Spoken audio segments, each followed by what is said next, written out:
Call me fake all you want to, honey. I've been doing this a long time. Let me tell you something. People know me. There was a heartwarming moment between Lynn Jones-Turpin of the Jacksonville Free Press and the head coach of the Jacksonville Jaguars, Leon Cohen. I want to tell you, congratulations on your success, young man. Thank you. Hold your head up, all right? You guys have had a most magnificent season. Thank you. did a great job out there today. Appreciate so you just hold your head up, okay? Thank and you, ladies ma'am. and gentlemen, Duval, you the one, all right? Mike Harrington of the Buffalo News said, that's not a reporter.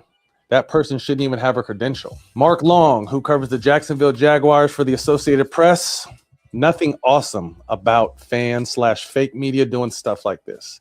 It should be embarrassing for the people who credentialed her and her organization. And it is a waste of time for those who actually are working. 27 seconds, huh? Jamel Hill, someone who's a dear friend of the show and a good friend of mine, that can't be a reporter. Because if so, I would not have used the term awesome. Jeff Pearlman, someone who I sat down not too long ago with the Tupac book, he said, lovely, yes. Against the media role, yes. Let fans cheer. Jeff, I'm not singling you out because I want to go off on everyone, but I've been looking at you lately since we sat down, and all I'm seeing is just negativity. Every post is literally the worst person in baseball. This guy was the biggest asshole. Have you ever thought about the reciprocated energy they may just be giving you? Maybe they don't like your entitlement and the energy you give. So instead of them being assholes, maybe they're just giving you back the energy you give them. Shady McCoy, another friend of the program. Somebody come get their mama. This ain't the little league where we all get appreciation trophies. And I think what bothers me more about this is 9.5 out of 10 of these people who critique or felt this is out of line are people who couldn't fucking chew gum and tie their shoe at the same time. People who doesn't have any athletic background at all, but it's okay to always spout negative bullshit towards people.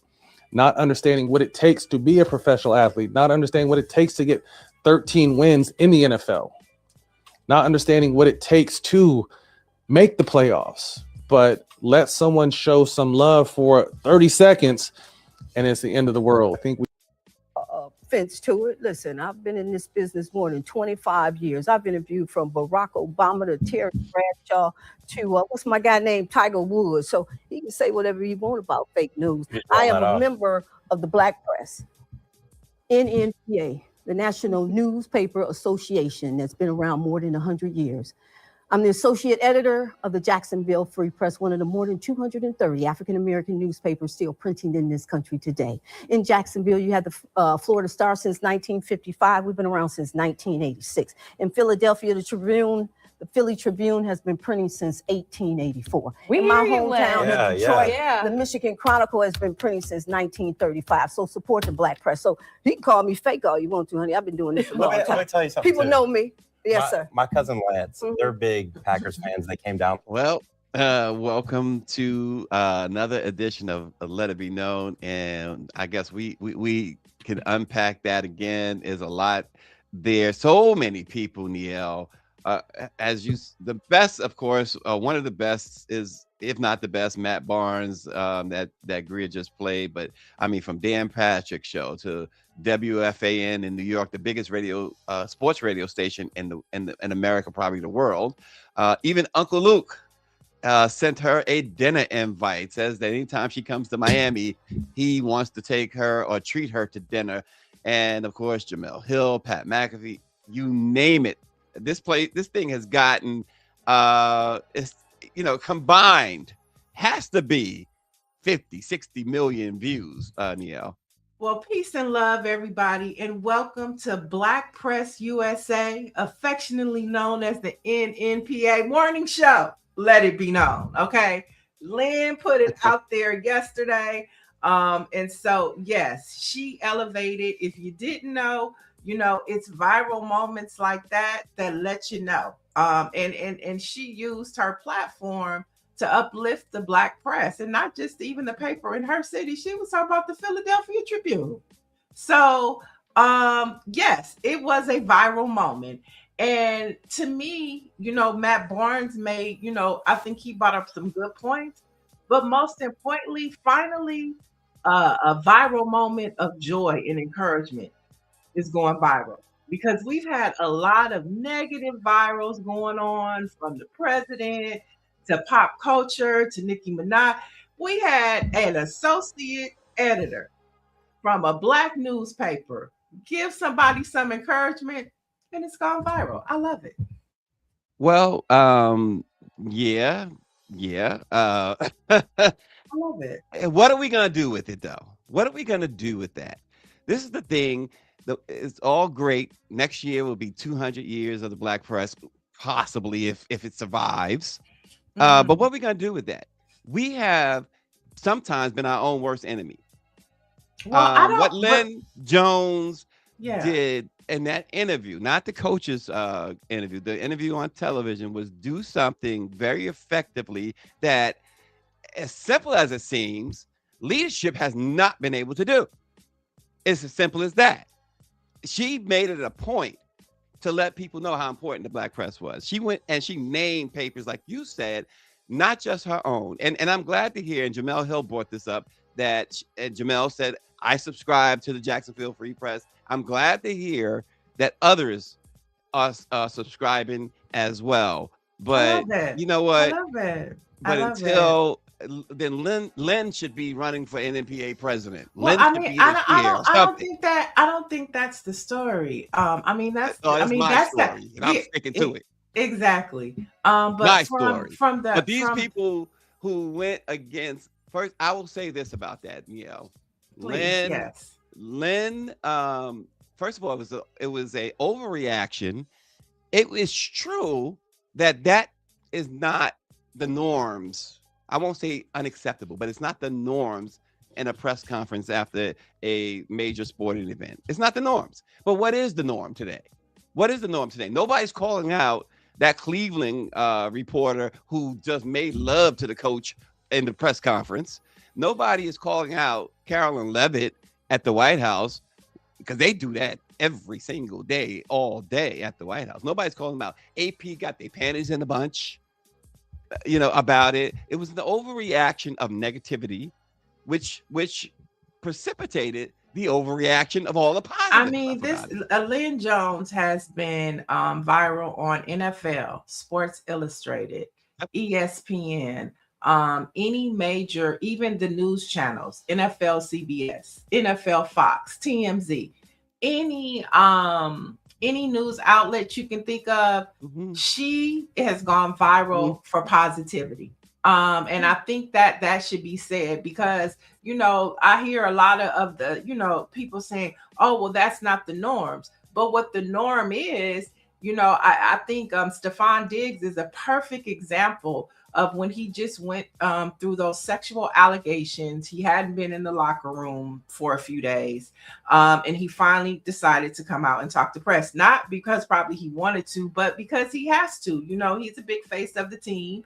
You have to do media. There's no getting around it. Sometimes they don't want to, but they have to. So he's there. And one of the journalists starts trying to he said, I'm here and I'm going to talk about the game and the sport. If you want to talk to me about anything else, I'm not here to do that. A reporter immediately went to ask him a question about his personal life. And he said, is that a football question? I said, I'm trying to be nice. Then the reporter turned around and tried to ask him another way. It didn't have anything to do with the game. And so if we're going to talk about Lynn Jones, it was this or that, y'all do it all the time. Sports people do it all the time. But when it's for a headline that is unrelated to sports, and you get that athlete in the locker room and you ask him about it, what's the difference? I'm just trying to reconcile that. What is the difference? Right. Listen, what you just said is so true. their personal stuff has no business. It's not the norm. It's, put it that way. No, it is it's the not, norm, though, for sports to do that. No. I'm saying right nowadays, it's not what was once the norm. How about that? It was not what we did. What we were supposed to do as journalists is be down the middle, not taking, just asking the so-called tough questions or whatever. What Lynn did was not the norm, but again, what she did was show another side of humanity. She showed humanity is what she showed. But the fact that she's getting flack is ridiculous because of what you just said. It makes sense what you just said. Y'all don't complain about that stuff. And this is not, listen, and I say, like, when I say in the past, it wasn't the norm or whatever, journalism school it teaches you the exact opposite of that.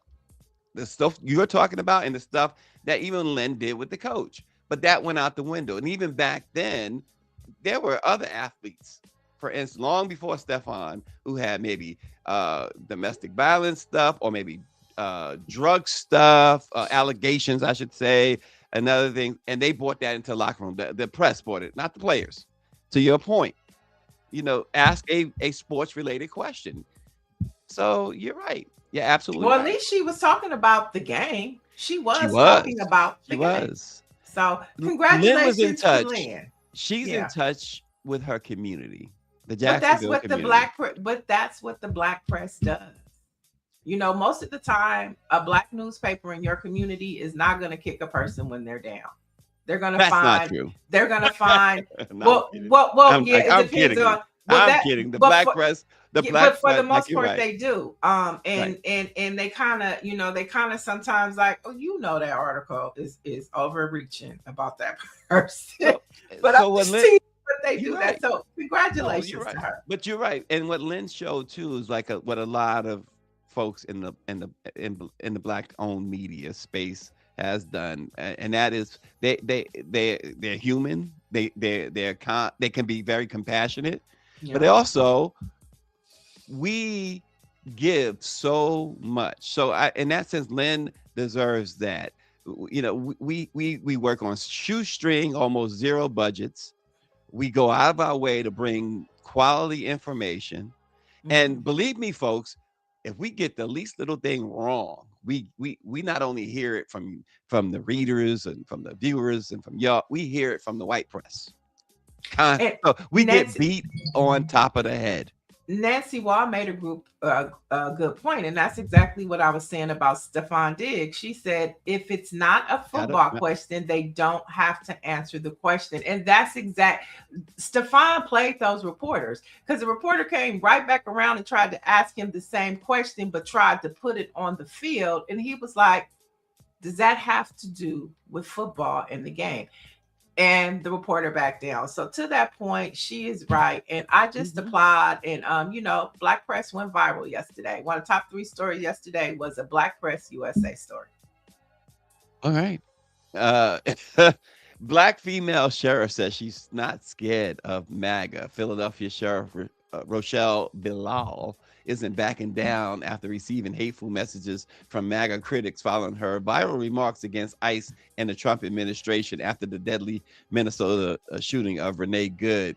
Reports say the sheriff's office received several messages on his website directed at the sheriff, some of which refer to her as, of course, a quote DE&I hire and a disgrace to the uniform. One person went so far as to say it's because of blacks like you that Americans have black fatigue. But despite the anger of the supporters of Trump and his folks, the sheriff said, I'm not scared of these people. I will do whatever it takes to keep myself and my family safe. She 100%. Was not having it. And the white men were looking at her with awe. Look at him in the background. Just awe.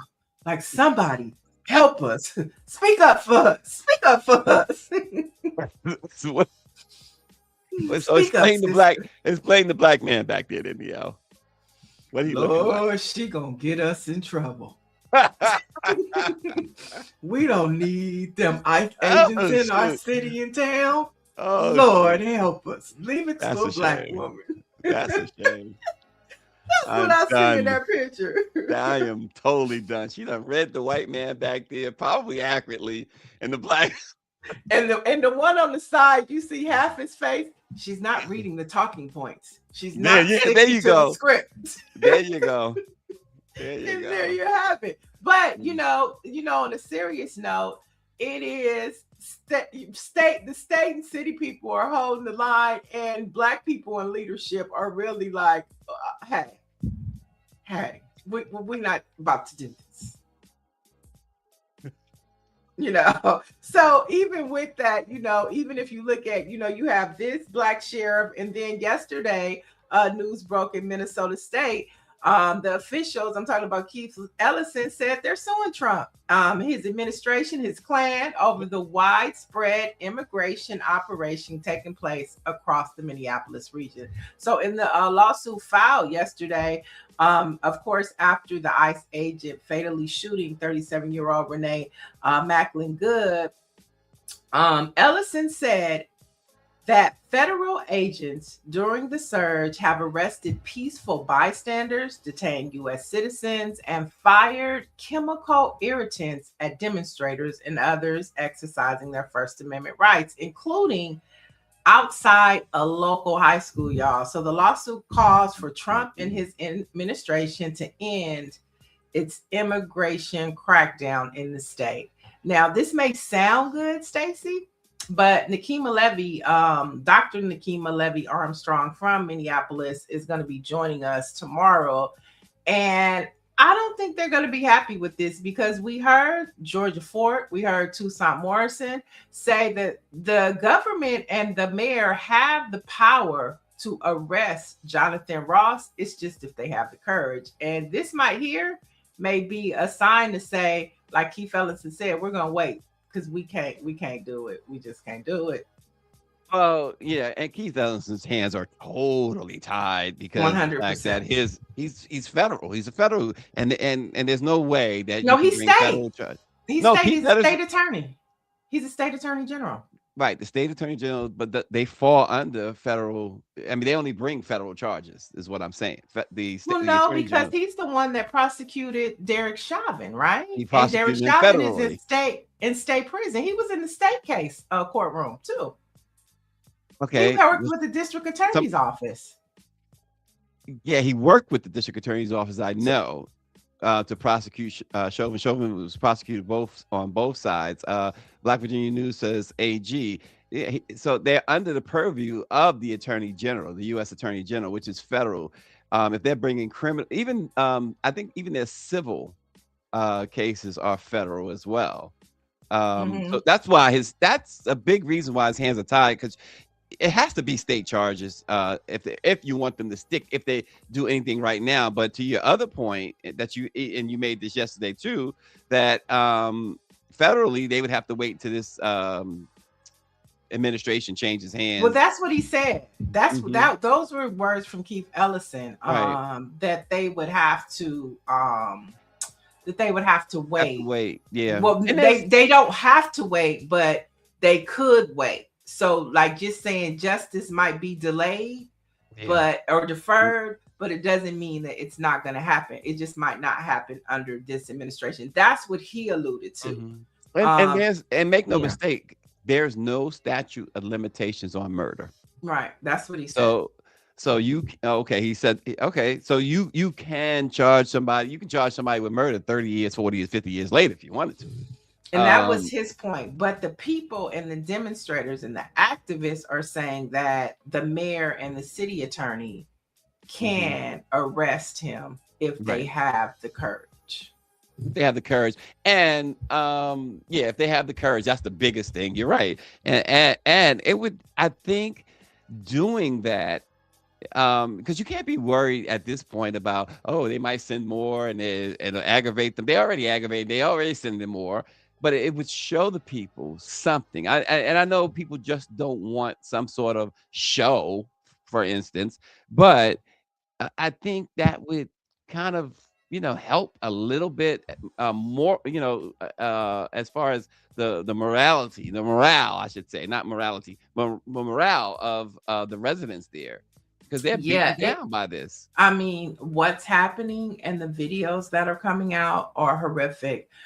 There's maybe Greer can post it on the page today, but there was a story coming out, and you had the mayor standing to the left or right, and the sheriff, maybe it was the sheriff to the other side, of a Black Somalian U.S. citizen, right? And he was like 18 or 19, and he was at work, and ICE just scooped him up, took him to the detention center. He kept telling them he had his information on his passport. Just the horrific journey that it took from them to take him there to the detention center. And then when they were to had to let him go, or do you want to play? It's 5 minutes long, Greer. But if okay, she wants to play it. Or maybe not. But this story, if you go to Let It Be Known, what happened to me was unjust, uncalled for. I was simply on my lunch break. I literally went downstairs from my building. I wasn't even outside for mere seconds before I seen a masked person running at me full speed. He tackled me, pushed me inside the restaurant, like as you can see in the video. I told him I'm a U.S. citizen. What is going on? He didn't seem to care. He dragged me outside through the snow while I was handcuffed, restrained, helpless, and he pushed me to the ground and he put me in a chokehold. That was very uncalled for. I could have got really hurt. And after that, they put me inside the vehicle. And they asked me, we have to verify if you're a U.S. citizen because I believe you're an illegal citizen because you ran from me. But as you can see in the videos that will be released, I'm simply just standing still. I asked them, okay, they said, let me take a picture of you to scan your face to see if you're a U.S. citizen. I declined because how will a picture prove I'm a U.S. citizen? I told him I have my passport. It's in my phone. Can I open and show you? He declined. I told him, can I give you my name and my date of birth? He declined. So he took me on the other side of Cedar, and they kept me there for 45 minutes. Just asking, we have to scan your face, we have to scan your face. After about a whole hour, they said, okay, we can do your fingerprints on our phones. And the fingerprints were not working.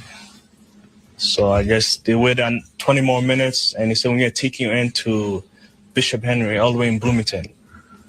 While they were driving me all the way there, they were wasting time. They kept going back in the same highway. I told them, are you guys lost? But they said, yeah, this is our first time taking someone in. And they had the maps out and everything. And they were trying to intimidate me. So after I arrived at the facility, they parked up. The gate was closed. And they made me step outside in the snow while it was snowing. And they said, we have to scan your face or we're not going to let you inside the car. So I had no choice. I let them scan my face. I was so cold. I guess the face thing, it didn't work. So they finally took me inside the facility. They kept me there for another 20, 30 minutes. I seen other people that were there in holding cells. And at that time, I asked for water. They declined my water. And I also asked for medical assistance because my hands were numb and my back was hurting because he pushed me down and he put his whole body weight.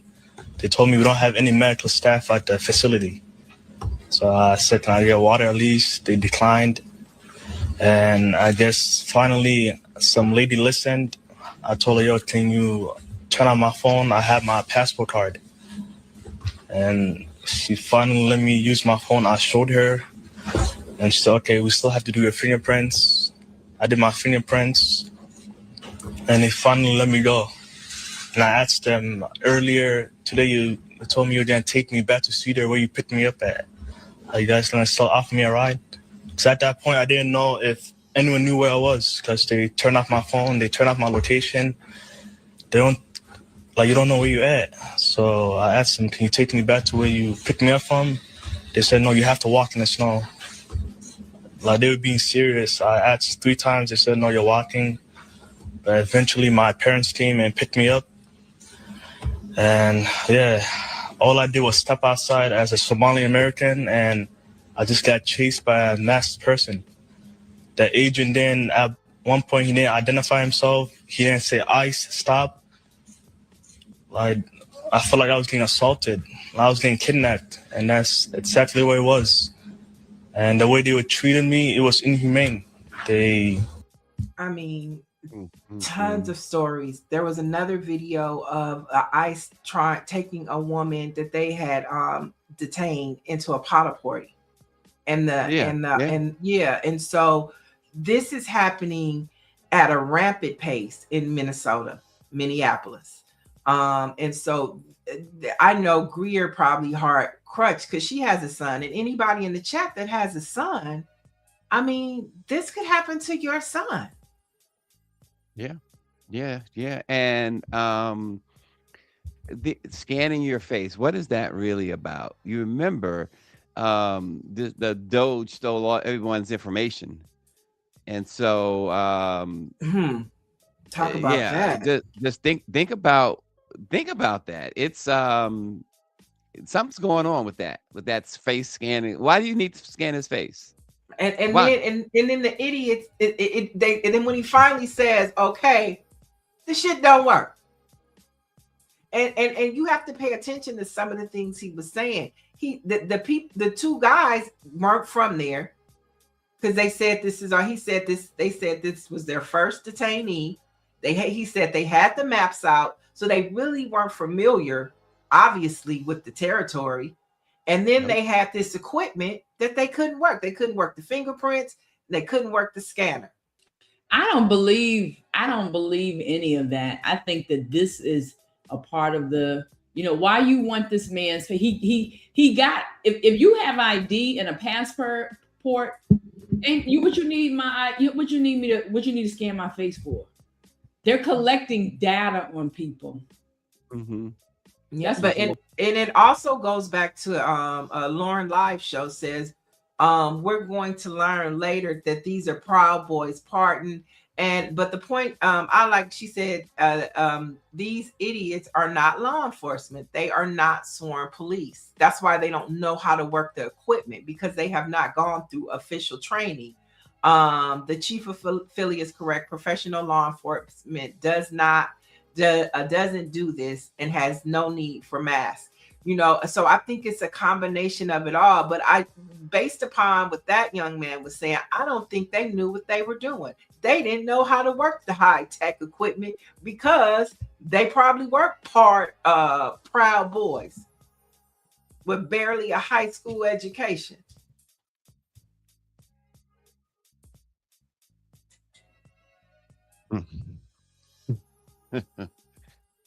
All right. Just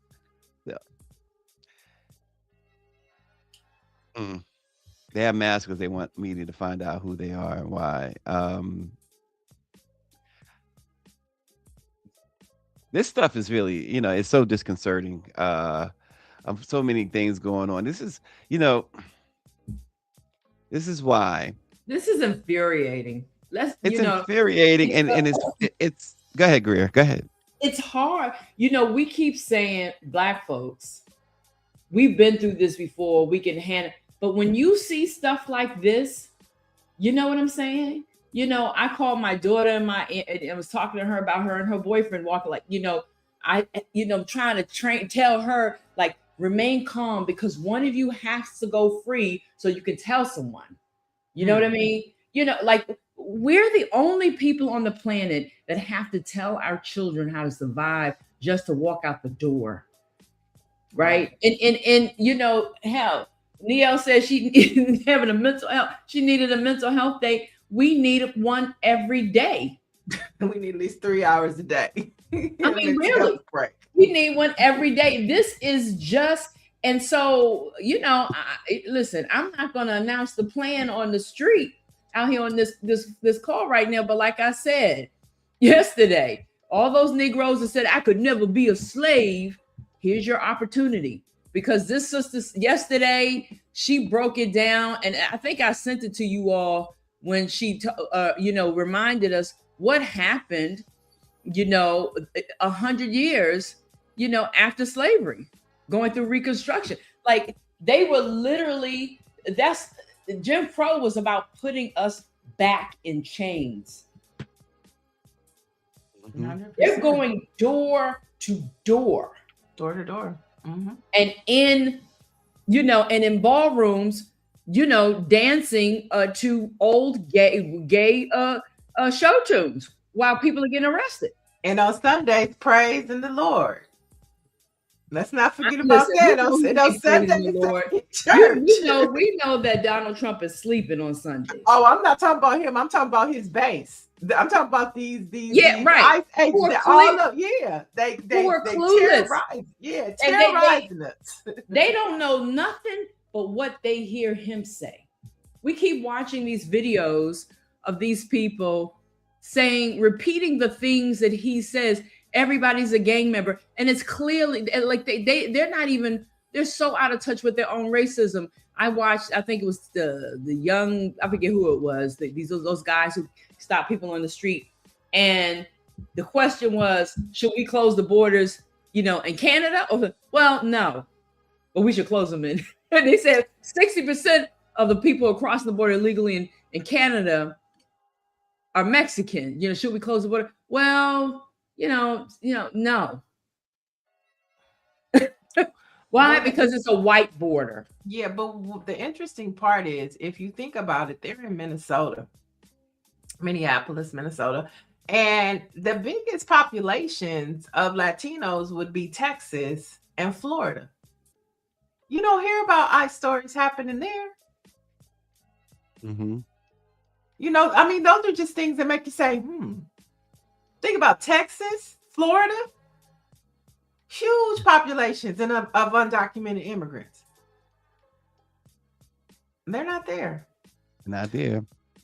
But what's happening? And speaking of rights, what's happening with civil rights, Stacy? Well, other than mine continue to be violated. Yeah, by the very black press you talk about. But anyway, Trump has said that the Civil Rights Act has led to white people being very badly treated. And that has drawn some sharp rebuke from people like Al Sharpton, the NAACP. He says white people were treated very, very badly, where they did extremely well, and they were not invited to go into a university to college, according to Donald Trump. He's out of his mind. This is the bottom line. I find it interesting that Donald Trump is talking about this on a week where we are preparing to honor, one of the biggest civil rights leaders in this country. And I'm talking about Dr. King. And so I find it interesting that would be one of his starting talking points for the week.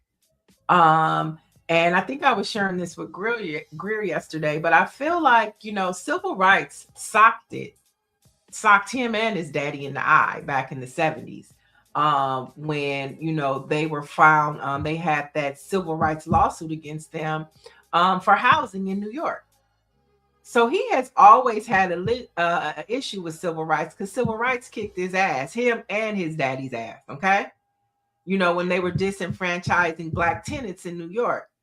And so it's like everything to me, and this is my conspiracy theory, always ends up about his dad. Like we talk about wildest ancestors' dreams. Civil rights kicked him and his daddy's ass.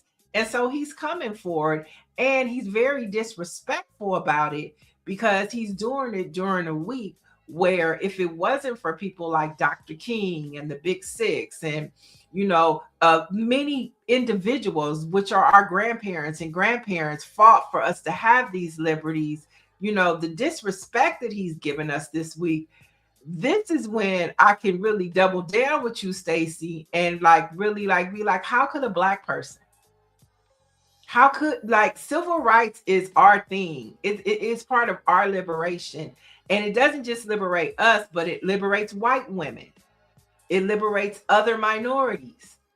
And how could you, knowing that they're trying to strip all of that away from us, and then he gonna spit in our face this week? But let's not forget that civil rights kicked him and his daddy's ass in the 70s. And I wish a reporter would say that to him in that White House this week. Yeah, it wouldn't happen. Again, It's not gonna they happen. want to get on Lynn Jones in that press conference. What goes on at that White House? Oh my gosh. But my question is, what triggered this time? He's already put in motion everything possible to destroy everything that has anything to do with civil rights, women's rights, Black rights, etc. What in the world is it that he's about to bomb somebody else and he's looking for a distraction? I think that he's being bitter and disrespectful to Black people by doing it this week.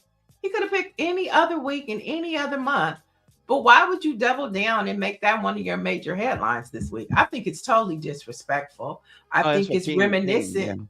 It's reminiscent of who he is, you know, what he did to the Exonerated Five, what he and his daddy did to Black folks and with those tenants. That's what I'm saying. Civil rights kicked his ass. It's Dr. King week, which means that when we talk about Dr. King, we talk about the civil rights movement. And we talk about how it took a village. It wasn't Dr. King, just Dr. King. It was the NAACP. It was the Urban League. It was CORE. It was the SCLC. It was Baynard Rustin. It was, you know, Rosa Parks.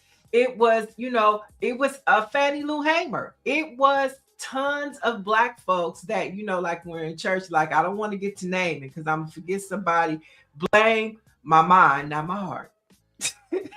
But, you know, it was a movement of people, white people too. You know, it was a movement of people that made that change for everybody. And he and his clan got a problem with it. So they're going to be disrespectful this week. They're going to be that. And I find this highly disrespectful for him to do this week. Well, and then I think the answer to it just popped into my head, and I just realized that the closer we are getting to King Day, that's his goal. This is a precursor to him saying that he's going to eliminate that as a you know, a national holiday. Yeah.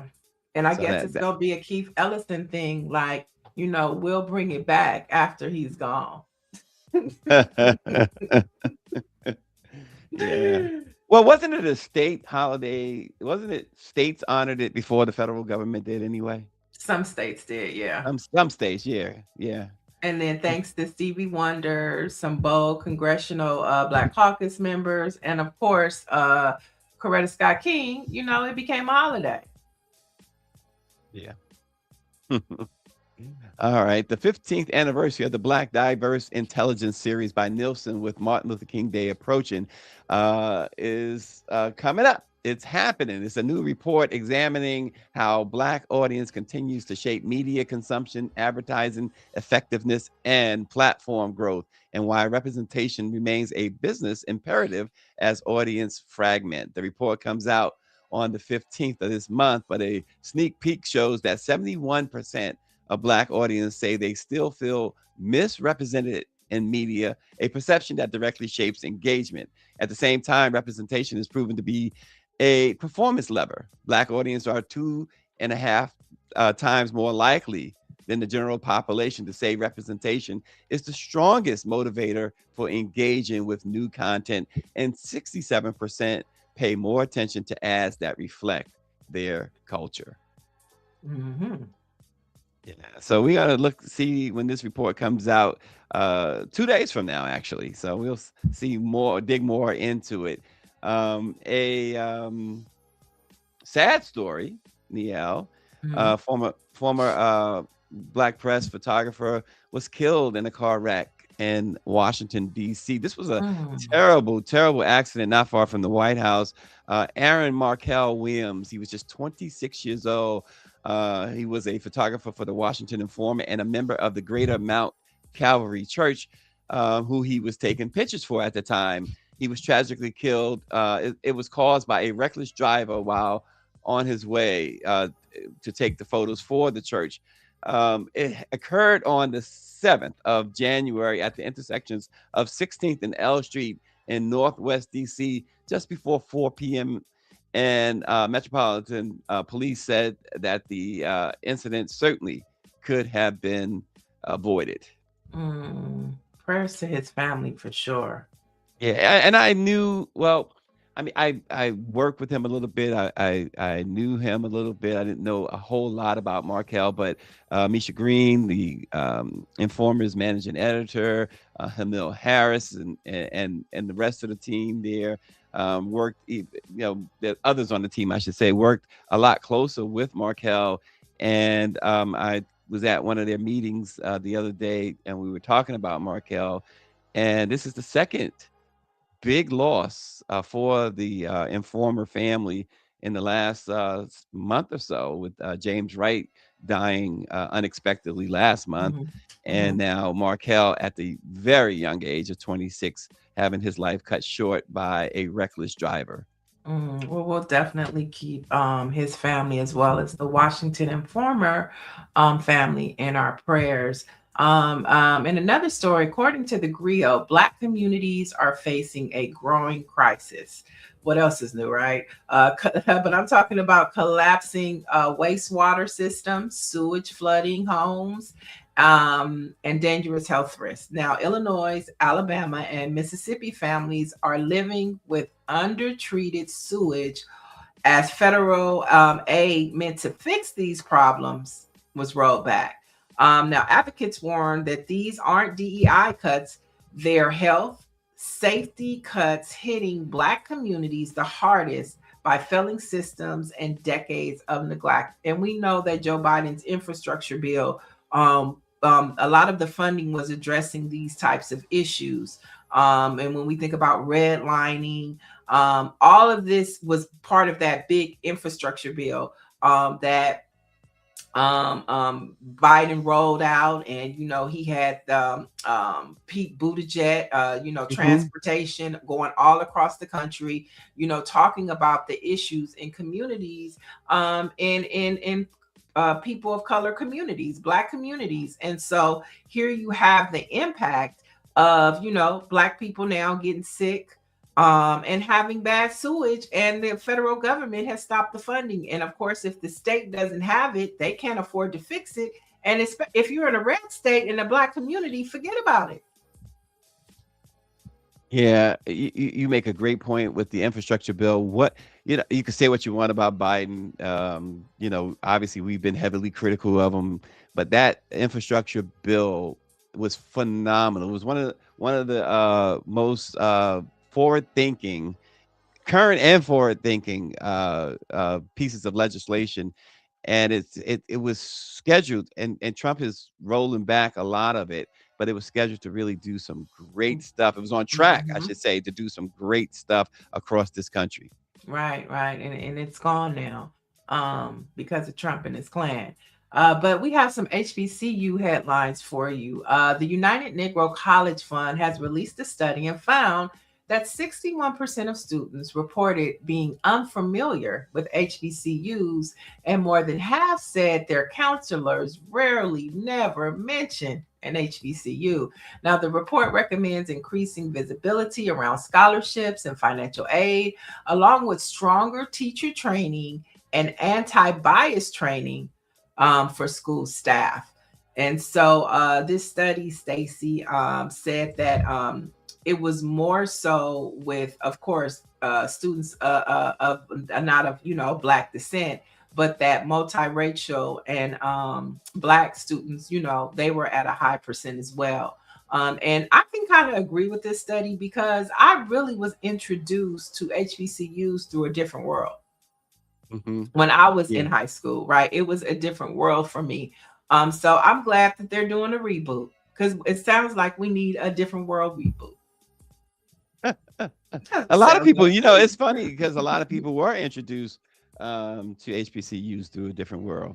Yeah, I think we need that reboot because it's gonna make a difference.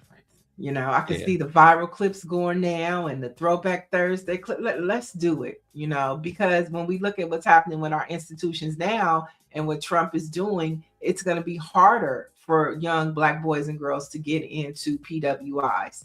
So why not have them go where they're welcomed, they're nurtured, and they develop into all-stars? That happens at HBCU. It happens. Let's go to Indianapolis, where a nearly 50-year-old Black educational institution is coming to an end.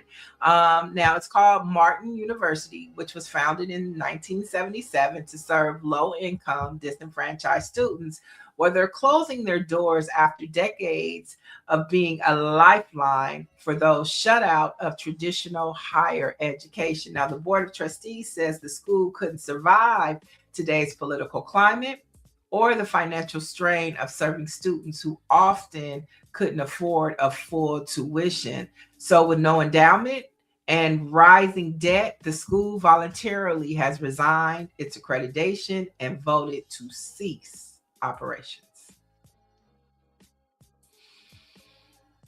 You know, it's a lot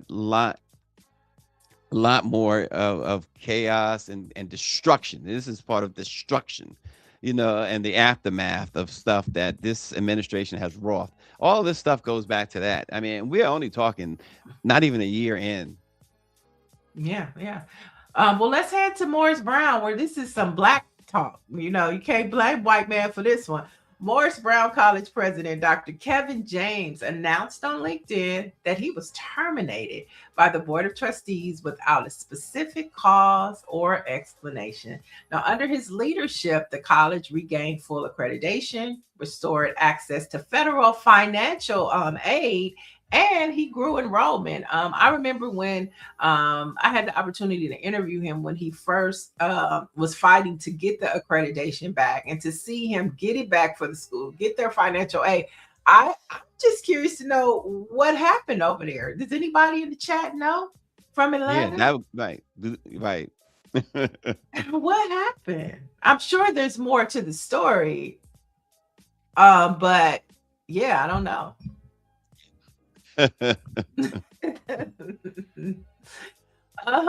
So we know that today we were supposed to have a guest from the NAACP, but they rescheduled to Thursday. So we'll have them on to talk about civil rights, talk about representation. But we were going to talk about the NAACP awards today. And of course, the nominations dropped yesterday.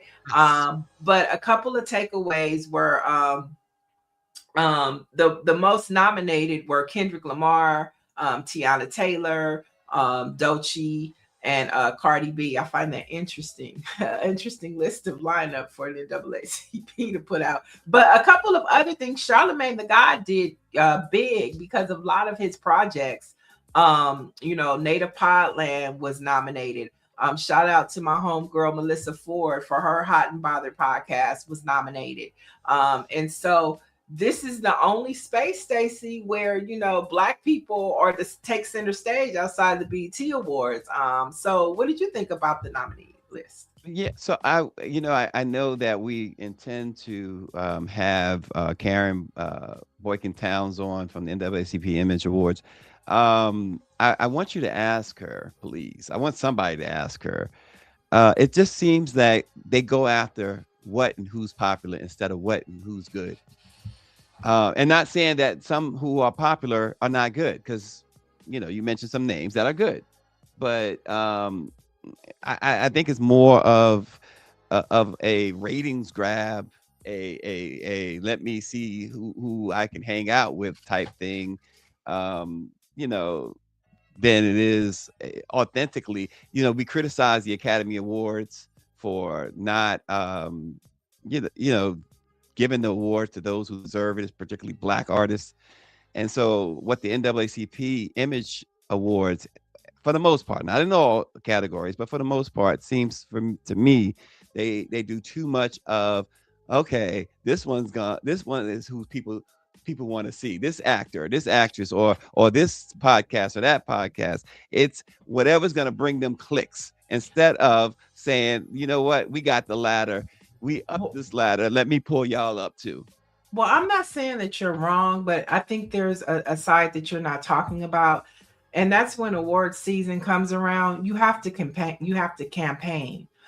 So unless you submit to be considered for nomination, which is like maybe it's like an $800 fee. You have to do that, but you just can't submit. You have to campaign. And the NAACP does offer it's a fee, but to be able to get into in front of certain spaces, you know, to be a contender. I mean, I've been to the NAACP Hollywood Bureau offices here in LA.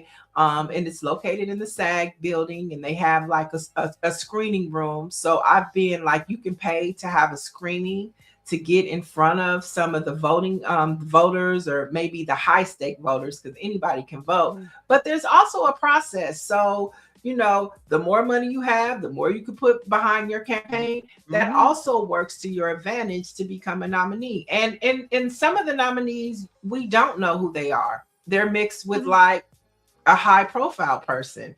So, you know. Well, and and again, y'all are missing something, not saying something that is the case, not just for our industry, but if you work in entertainment, period, because even news at this point is entertainment, right? You cannot function without corporate dollars. And these names that we're talking about, they're the big names. They're the ones that are bringing money in. And so oftentimes when you're dealing with these corporations, the audience should understand is that you got to say, oh, yeah, we're nominating Tiana Taylor to get that Coca-Cola money. You know what I mean? You do. You have to say that you have big names on the bill to get that money, that these are the invited guests. And that's really what a lot of this comes down to. So you're going to fall in, you're going to be held captive to this business model, because that's what capitalism is about. Right. It's a business. You know, it's just, that's what it's about. So like, even with the Academy Awards, I'm sorry, Stacy, just want to get this out. Even with, you know, there are these movies, and like, I've never heard of that movie before. It's because they did something to get somebody's attention. And so that's what it's about too. You know, I don't think it's just about, I think, yeah, some are given, you know, but at the same time, you know, you have to be strategic on who you have on your programming, you know, as an EP. What relationships do you have to get out in front of the people to become a nominee?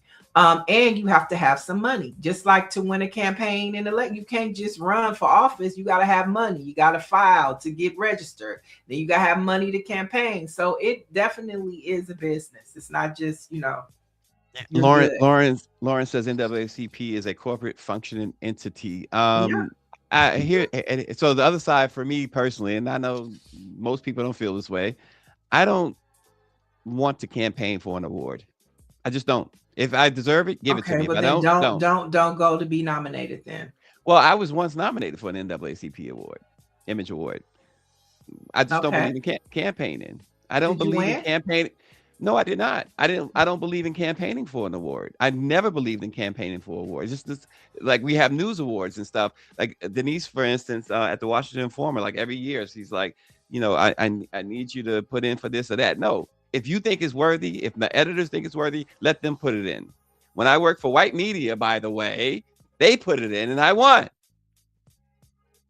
I won plenty of awards when they put it in. I'm not campaigning for an award, but that's me. Just a couple more headlines to get through before we get out of here. L.A. Reid, I'm talking about Babyface, Loveface, The Deal. Remember L.A. Reid? So L.A. Reid has reached a settlement yesterday. The same day, jury selection was set to begin in the federal sexual lawsuit brought on by Drew Dixon. Now, Dixon sued Reid in 2023, accusing him of sexual assault and alleging that the harm followed her professionally. Now, in court filing, she said the situation cost her producer points and career opportunities tied to artists, including Kanye and John Legend. And we know that John Legend was scheduled to testify. So Reid has denied the allegations, but he cashed her out. Yeah, listen. I read this lawsuit and listen, he had to have done something wrong. To me, when somebody says sexual assault and you settle before it goes to court, then to me it's I may have done something here that is not right. You did something not right, right? I don't get it. In her suit, she said that twice he did this. Twice. And so on both sides, look, it takes a more intelligent person than me to understand both sides. How do you do that? How do you in a situation allow yourself to be in a situation where this alleged predator, cannot multiple times attack you on different occasions? I have a problem wrapping my head around that. But again, like I said, people more intelligent than me probably have a better answer. So I'll leave. And Drew, he's not the only one that she has sued. So it's really interesting. And in final headline for today is Mary J. Blige just announced her Vegas residency. That's right, MJB is going to Viva Las Vegas. Now, she announced it yesterday as she is celebrating a birthday this month. And her residency will run May 1 through 9 and July 10 through 18th at Park MGM. So it's like everybody is getting their residency and getting their bag. I love this for especially for 90s and 2000 artists. Like the Jodeci resident was off the chain, had a chance to see that. The New Edition residency, off the chain. Mariah loves Vegas, so Vegas is becoming a cash cow for 90s and 2000 artists. With all these residencies, you're right. Yeah, absolutely right. So Mary J. All right, we're gonna get some black facts before we get out of here. Okay. On this date in 1913, Delta Sigma Theta Incorporated, as Orangey alluded to earlier, was created by 22 Howard University students who were previously members of AKA, another sorority founded on Howard's campus. Their organization was formed to have its own identity, stronger political leanings, and to spur social activism within the Black community. So that's what happened on this date back in 1913. Delta Sigma Theta was created. And congratulations to the ladies of Delta Sigma Theta Incorporated. And I know Joteka Addy, who is head of what is it, Black Women Lead, or what is it, Black Woman, one of the Black women organizations. She sang this really cute song to all her sorrows. And so, happy good day to them. And as we talk about civil rights, and we think about the Voting Rights Act of 1965, the Voting Rights Act of 1964, on this day in 1966, the first Black cabinet member, Robert C. Weaver, was nominated by President Lyndon B. Johnson to be the first African-American cabinet member serving as the Secretary of Housing and Urban Development. Nice.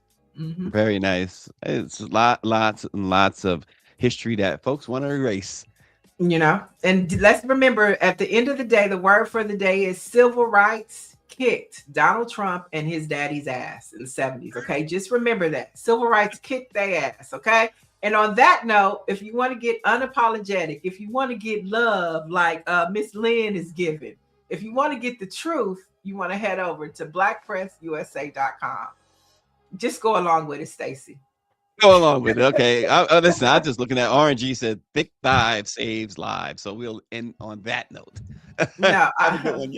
Okay, man. We'll end on what Niele said.